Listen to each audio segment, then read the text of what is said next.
times and asking our wonderful folks who take the time to tell us about their organizations and just find out a little bit about them. So we're going to start right off with Save a Child's Heart Foundation. We have David Litwack. And David, if you could just start and tell us about your organization. Okay. Save a Child's Heart is an international organization.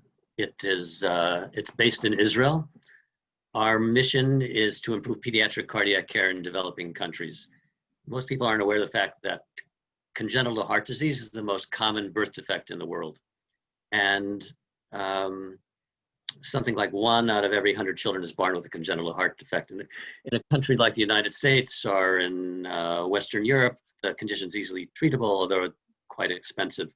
In developing countries, it's a death sentence because the countries either don't have the doctors who can treat the children or they don't have the medical facilities. So our mission is to really change that equation in developing countries. We are working to transform pediatric cardiac care in developing countries. As of today, we have saved close to 6,000 children from 62 developing countries around the world. We have probably about 45% of our children in Africa, 45% come from the Middle East, and the rest come from all around the world, from Eastern Europe to Asia to South America, you name it.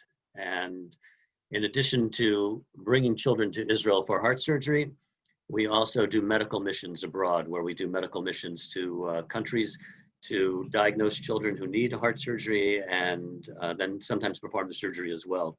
We also, at a certain point, we recognize that we can only do so many surgeries ourselves.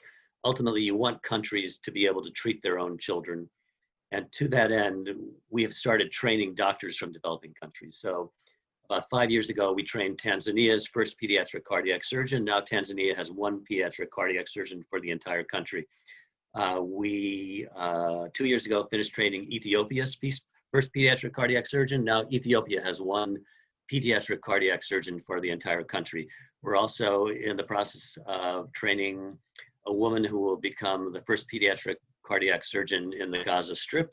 And we also are training what will be the first pediatric cardiac surgeon in the Palestinian territories. And that in a nutshell is what we do. We actually were founded about 25 years ago by a US Army surgeon from Maryland, who founded the organization after when he was stationed in Korea. He was asked to treat Korean children who had congenital heart defects. And at that point, he decided he wanted to devote his life to transforming pediatric cardiac care in developing countries. And that's what we do. We're in the business of saving the lives of dying children around the world.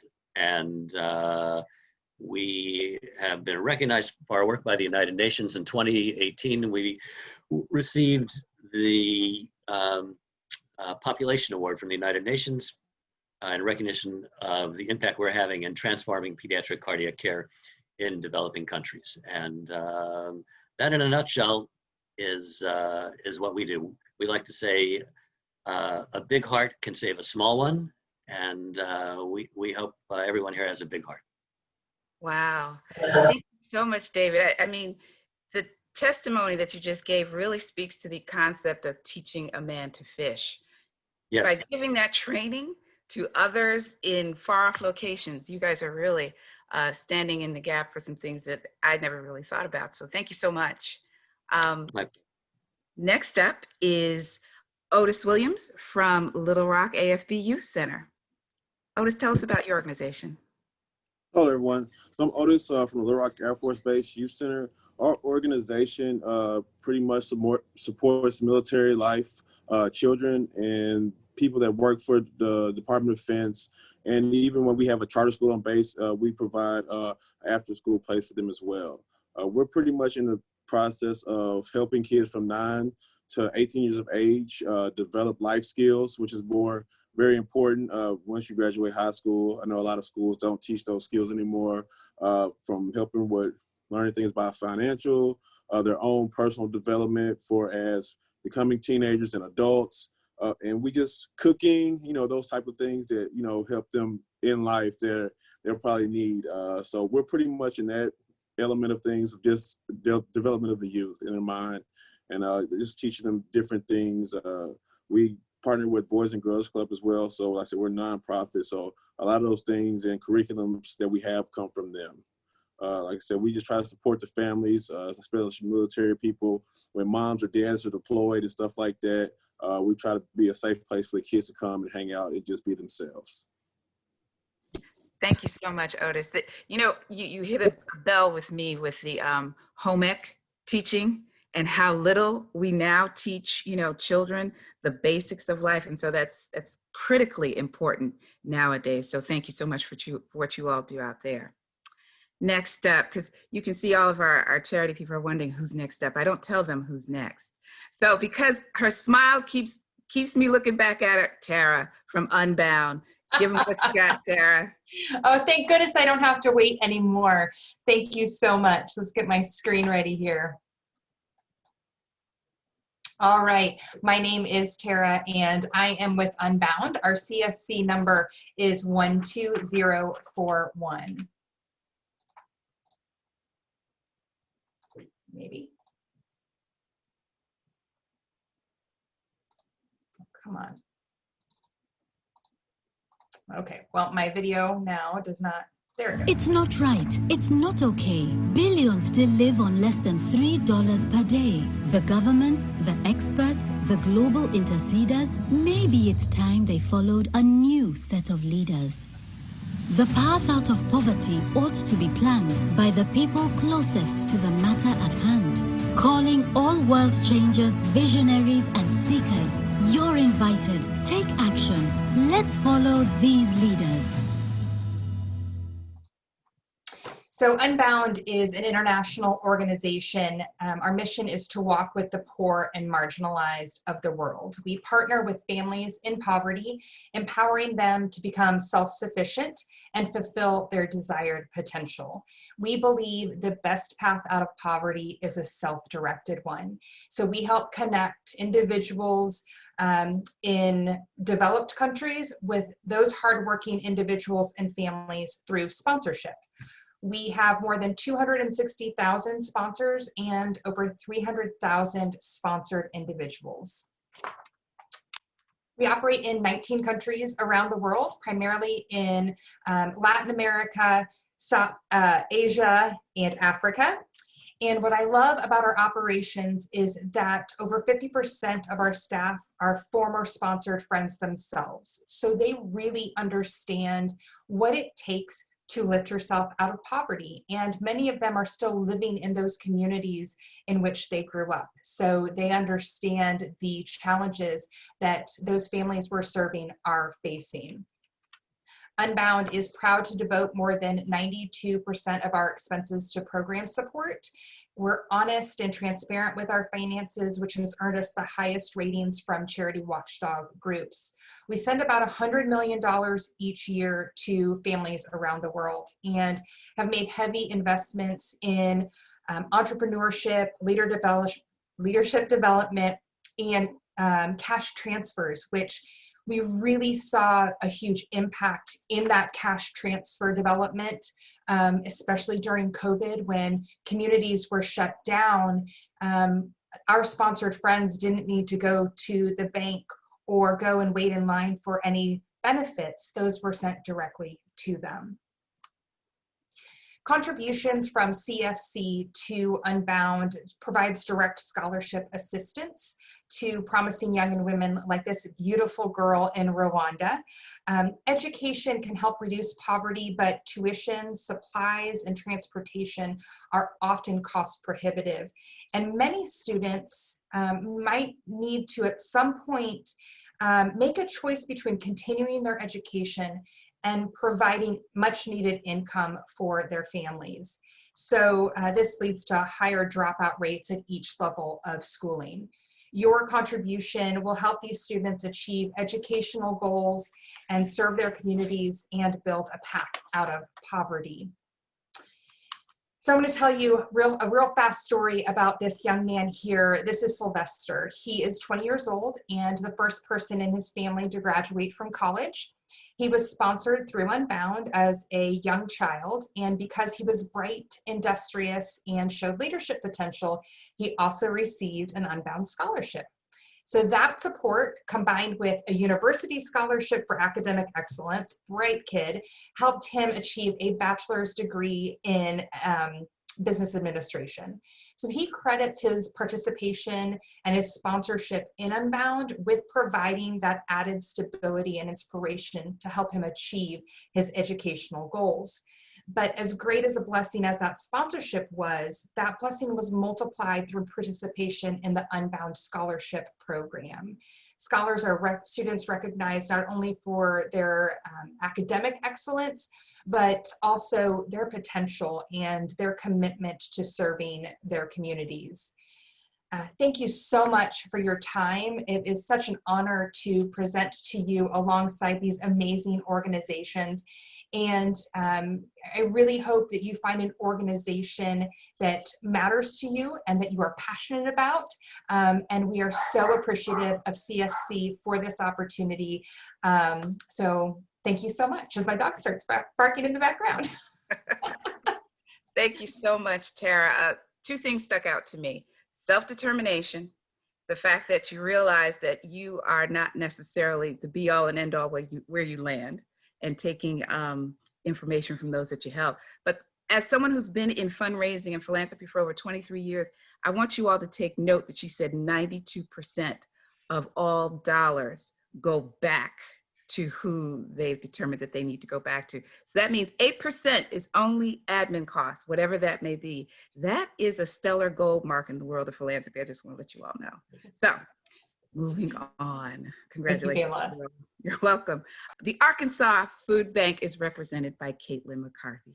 Caitlin, give it to us. Hi, everyone. I'm Caitlin, like you said. I am going to share a video now.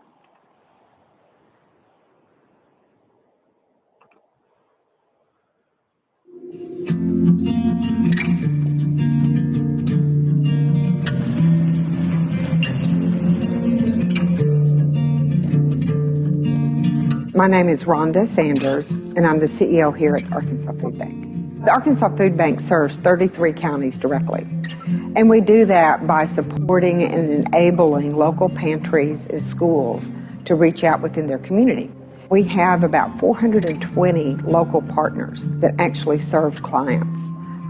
Over 300 of them are agencies, such as soup kitchens, pantries, organizations that are nonprofits or based in churches that help to serve. Then we also have around 80 schools that we also provide services to, such as backpack foods and school pantries, things of that nature. So we really are an enabler and a sister. We do everything that we can to acquire food at the lowest possible price, to offer that food to them and give them access to it, to distribute it out to them. The food bank has always been committed to do whatever is needed, whenever it is needed.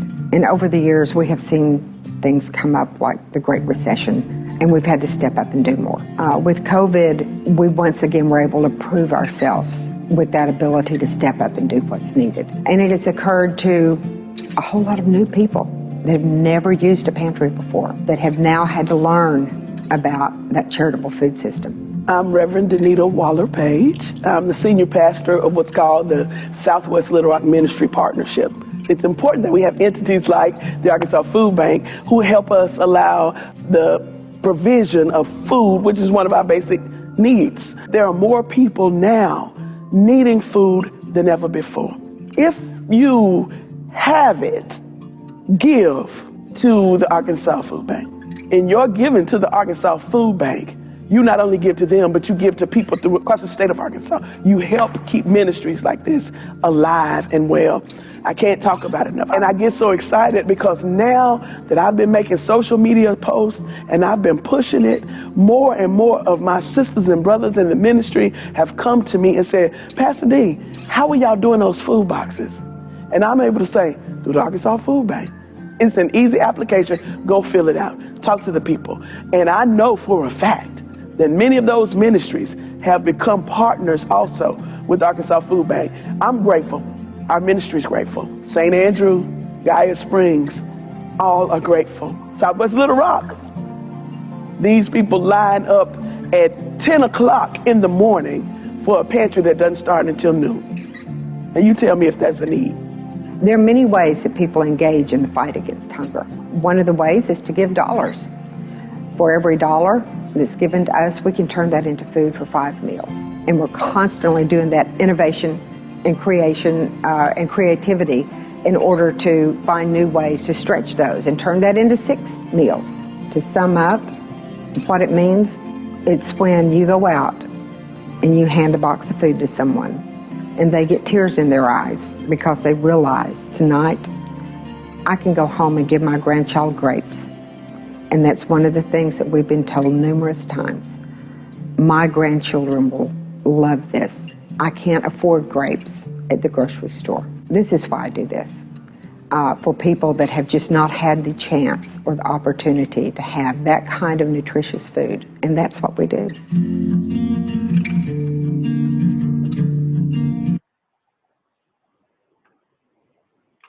Thank you, guys. Thank you, Caitlin. You know, that first shot in the distribution center, I thought, are you all the Costco of food banks? Because that is amazing. Thank you so much for what you all do in Arkansas and beyond, I'm sure. Next up, Becky Ainsworth of United Way of Southwest Louisiana. Did she come back by any chance? Okay, we're gonna hold a spot for her if she shows back up. Next, Tiffany, are you ready to talk about Home of Grace in Mississippi? I am. Thank you.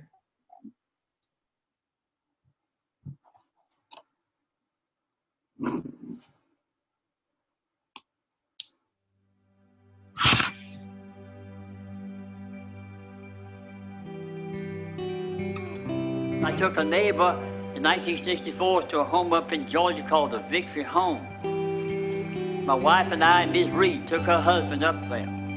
I met in the living room of that old big house with 25 alcoholics seeking help. And as I sat there and looked at these men, my heart burned within me. I wanted to help those men. And I knew there were thousands and thousands and thousands and thousands of other men and women like those men. We left Toccoa and started back toward Atlanta. Before I ever got to Atlanta, I said to my wife, that's what I want to have. I want to have a home like that. I'm going to call it the Home of Grace. I knew the best was yet to come. My wife and I started the Home of Grace January the 2nd, 1965.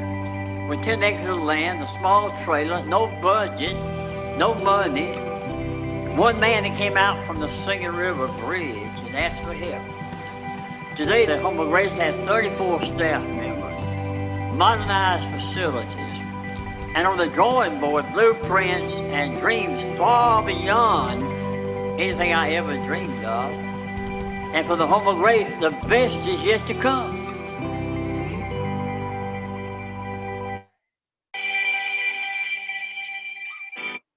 So we are the Home of Grace, and like the video said, we deal with addiction recovery. And over the years, we've transferred from being, mainly alcoholic addiction to going into the drug addiction area, which has become insane with the epidemic. But even during quarantine, we've seen such an increase in need. One good thing about the Home of Grace that I'm really proud of is every single person that comes in our door gets an automatic 50% scholarship. So the program is $6,000, and then everyone receives an automatic $3,000. If the person has no way to pay, cannot match it, things like that, then we get to calling, people like the CFC. Those donations come in. We have churches and different volunteers and donors that will sponsor those. So we try really hard to not turn anyone away, and making sure that everyone that looks for care and needs care is getting it and has the ability to recover. Last year we had 443 people, or in 2020, 443 people come through our doors, which is amazing. But with COVID, of course, we've been operating at a reduced rate to ensure that, we're testing COVID as it comes in and ensuring that we're being as safe as possible, not exposing anyone that doesn't need to be exposed. So for every one of those 443 people that received a $3,000 scholarship, you're looking at $1.3 million in just scholarships alone.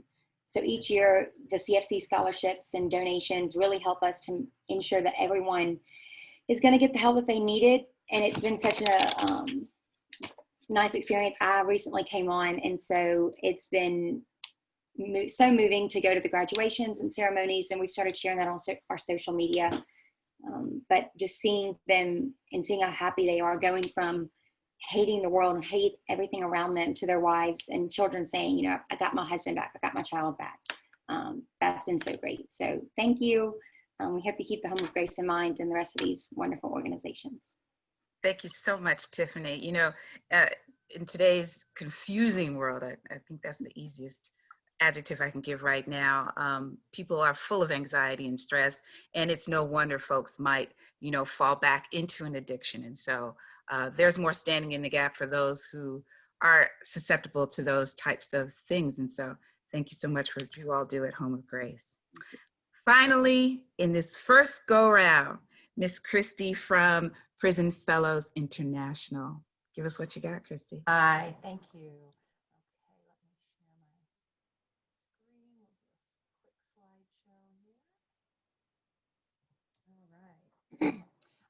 Thank you so much for having me today. Sorry, Pamela, can you see my slideshow? The screen? Okay, great.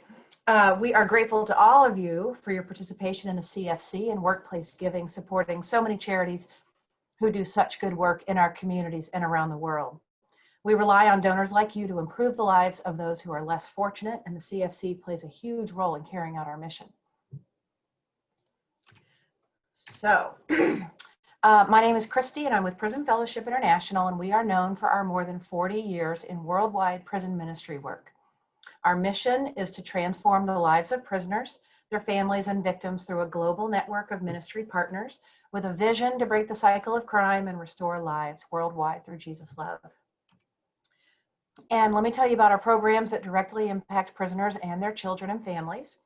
The Prisoner's Journey is our in-prison program, and it's proven to transform the lives from the inside out of prisoners by introducing them to restorative relationship with the person of Jesus. This course is a commitment to restoring the person and building a sense of self. Upon graduation, many of these prisoners receive the first graduation certificate of any kind in their lives. And here on the left, you'll see a class recently graduated from Prison Fellowship Uruguay. Course participants and corrections staff report that the Prisoner's Journey has benefited prisoners and prison culture by reducing in-prison violence among prison program graduates, teaching responsibilities for actions that lead to better choices, helping prisoners understand their value, creating a path for resocialization, and connecting prisoners with churches via mentors. And then we also have a restorative justice program that follows on with that for our prisoners. In many prison systems, when a prisoner commits a crime, a gavel rings and the prisoner is taken away to a cell where they never see the impact of the crime they commit. So it's punishment without accountability. Restorative justice aims to create a sense of responsibility for the harm caused to the victim, the family, and the community. Sycamore Tree Project is designed to create greater accountability for a prisoner who commits a crime. The focus is on life and not death. During the course, prisoners in a small group format reflect on and discuss confession, responsibility, victim impact, forgiveness, making amends, and reconciliation. And then I'll tell you about our children's program. There are more than 14 million children in the world who have at least one incarcerated parent. It is estimated that over 1 million of those children live in poverty-stricken and hard-to-reach areas. They are among the most vulnerable and marginalized groups in the world, which puts them at high risk of exploitation, abuse, and neglect. As children of prisoners, they are also more likely to continue the cycle of crime, and they're at greater risk of being picked up for child labor or trafficking. Our program pairs that child with a Christian caseworker who ensures that they stay in school, receive food packs for the entire family if needed, receive regular home visits, and their health and medical needs are also looked after. In the US here, you can imagine the stigma to having a family member in prison. It really is just tenfold in these developing countries. We've seen children excluded from community and school activities, and families thrown out of their apartments in parts of Asia just for having a family member in prison. So let me tell you the story of Aubrey here in Malawi. Malawi is in South Central Africa. And a year ago, we launched our children's program there. And on the left, you'll see Aubrey from a year ago. We met him on the side of the road. He had ringworm on his head. He had recently dropped out of school because his parent had gone to prison, leaving his family at high risk. So believe it or not, the developing country does not have the luxury of public school like we do. And their school term is only $1 US. But this family could not afford it because the breadwinner, the parent who had the job, had gone to prison. And so we enrolled Aubrey in the program, and here he is on the right 1 year later, healthy, thriving in the first grade. The family is regularly monitored for safety, and they've been connected with their local church. So real progress and just really visible changes and great things there. Our response to COVID definitely changed the environment, but Prison Fellowship International did not stop working. Ministries are thinking outside the box and being innovative. When prisons were first locked down to outside volunteers, many ministries shifted to producing face masks, hand sanitizer, and health aid kits for both the prisoners and their families at home. And here we are, our colleagues in Rwanda, talking about hygiene and sanitation. And the impact of your donation, $15 will put a prisoner through the in-prison evangelism course, $25 will put a prisoner through the restorative justice class, and $35 a month will keep the child of a prisoner safe, healthy, educated, and supported, and matched with a Christian caseworker. And I just want to say how many things have changed this year. So many nonprofits who rely on events like golf tournaments, spaghetti dinners, galas, anything in person, that's all changed. So all of you at the CFC, your regular support really provides a foundation for continued success. So thank you very, very much. Thank you so much, Christy. You know, I heard a couple of themes in yours, and the first one I heard was restoration and how important that is to the whole being. And many of us are familiar with the need for restoration. The other thing I heard about was accountability. And you're talking about America right now, and I keep hearing across my timeline, accountability. And so I think more of us can identify with that word today than ever. We have time to go around really quickly, one time for a real quick question, which is, and some of you may have answered it, but it bears repeating, and that's okay if you reiterate it. How do CFC dollars help further your efforts? Real simple. I'm gonna go with Otis from Louisiana, and I'm sorry, you're from Little Rock. See, I gotta read my notes. Little Rock Air Force Base Youth Center. Go ahead, Otis, and tell me, how does CFC dollars help you guys? So for us, CFC dollars, like I said, we do have, even though they're in the military, we still have low income families where some of them have to do childcare for other things like that.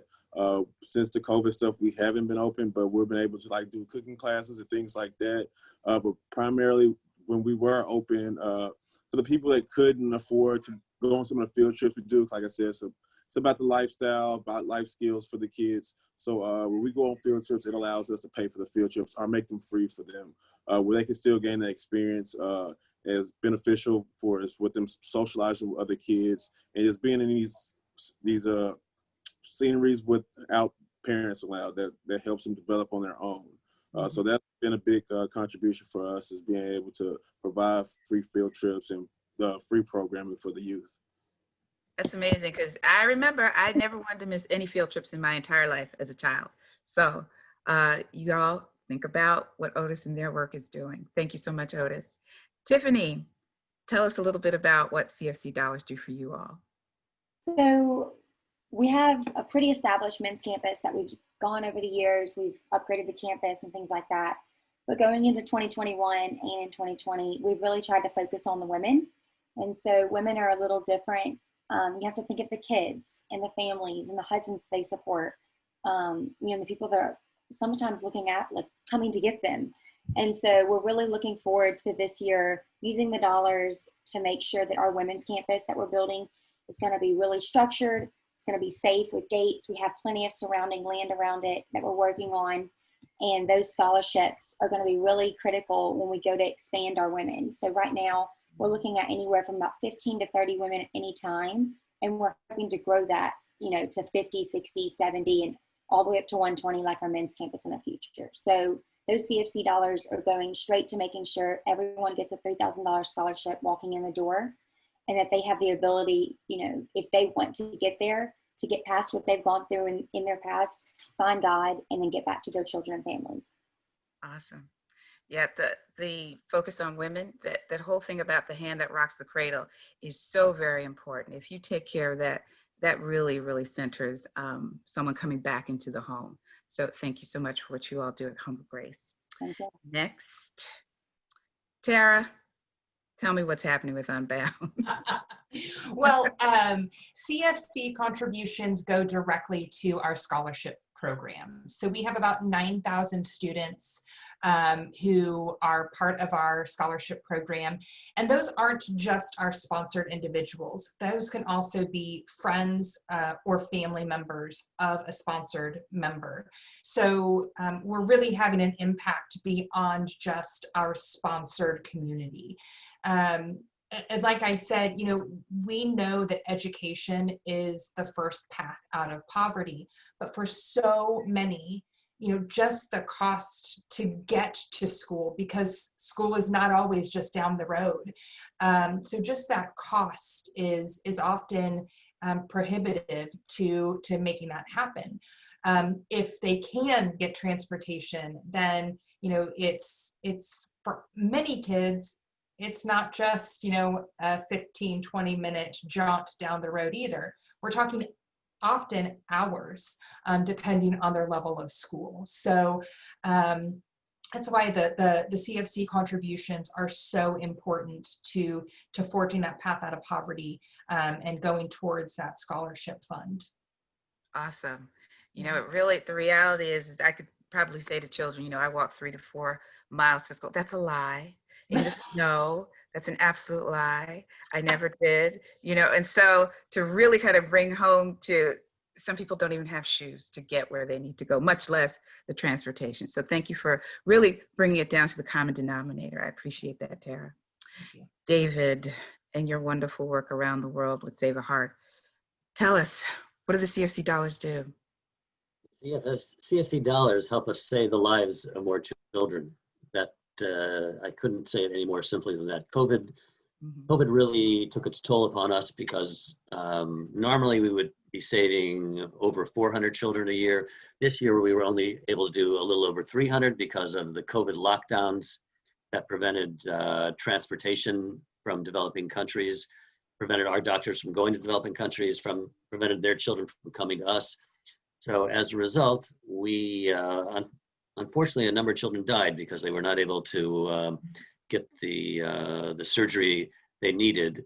And we're now in a situation where we have a backlog of children that need surgery. So these CSC dollars would help us catch up with providing the medical treatment these children desperately need.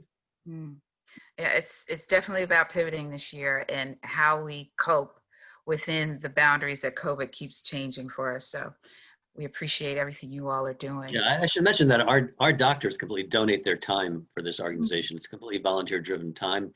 The doctors completely donate their time. So the expenses you're talking about are expenses related to travel for a child, and the mother usually comes with the child, and we have a children's home, and there's the room and board in the children's home is usually, they usually stay in the children's home for about 3 months, both before surgery and after surgery. So those are the kind of costs associated with the treatment. I'm so glad you mentioned volunteering time, because there is the availability for those of you who are CFC donors to actually not just volunteer your money, but you can volunteer your time. That also counts to your agency's goals, just to let you know.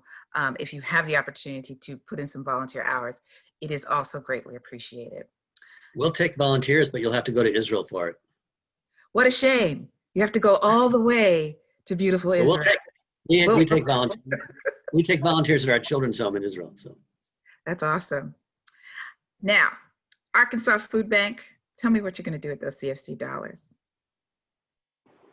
Thank you, Pamela. First, I want to start off by saying that every dollar donated to the Arkansas Food Bank, 94 cents of that goes back into helping the families, children, and seniors that we serve. So up there with the higher end. And so when COVID hit, obviously that changed everything for everybody. To put that a number to the change it hit for us, we delivered 9.7 million more pounds between March and December this past year compared to our year before. So the year before we did about 30 million pounds. This year in 2020, we did about 40 million. That's total. So, and obviously families were affected that had never been affected by food insecurity before. So we were seeing a lot more, not just a lot more families, but a lot more families that had never had to experience that. So CFC dollars would obviously turn around and help us provide backpacks to kids for the weekend who, you know, normally they may go home on Friday and not have school lunch and everything for Saturday and Sunday. We'll provide backpacks for them to get them through the weekend. It gives food boxes out to families. It's a distribution area. So we're handing out boxes that will provide 5 meals worth of food for about a family of 4. So things like that, the CFC dollars go right back into our mission and helping end or try to end food insecurity here in Arkansas. Thanks for giving that statistic. I'm appreciative of it. Also, the pivoting. The fact that you can pivot an extra million pounds. No, was it 10 million? An extra 10 million. Okay, so they're no joke. I told you they were the Costco of food banks. You might want to think about donating. That's all I'm going to say.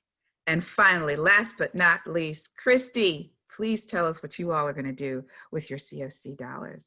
Yeah, so the CFC funds that come in help us focus on other fundraising streams, you know, to have that going and to help support the ongoing programs. Then we can certainly work harder to be innovative with our teams around the world. And then also being a faith-based organization, we're not eligible for many government and public grants. So we're grateful to those who choose Prison Fellowship International. Thank you so much, Christy. I want to say that you all are doing innovative things across the board as needed, as 2020 has kind of put the pressure on all of us. And I'm glad to be here to witness it. I want to thank you all for your time and willingness to talk to us. I'm going to hand it back over to my wonderful partner, Melanie Holden, who is also hosting. Wow, you know, I've just been listening and taking it all in, and I can't say enough about thank you. Just enough about the work that you all are all doing. Thank you to every single charity that we have here. We also just want to give a shout out to the United Way of Southwest Louisiana. Becky Ainsworth, she was with us earlier, but she was having some technical difficulties with her computer. And so we were hoping she was going to be able to get it straight so she could join us again. But unfortunately, that was not able to happen. But we want to thank all of our charities who are here. As you notice in the bottom corner of everyone's screen is their CFC number. You hear the work that they're doing. And I think David said it just straight up that because they weren't able to get to as many children this year as possible, there are some children who actually, you know, unfortunately died. So your dollars are making a difference to families and children's lives. And so we thank you for it. We already said that your generous dollars are making a collective impact.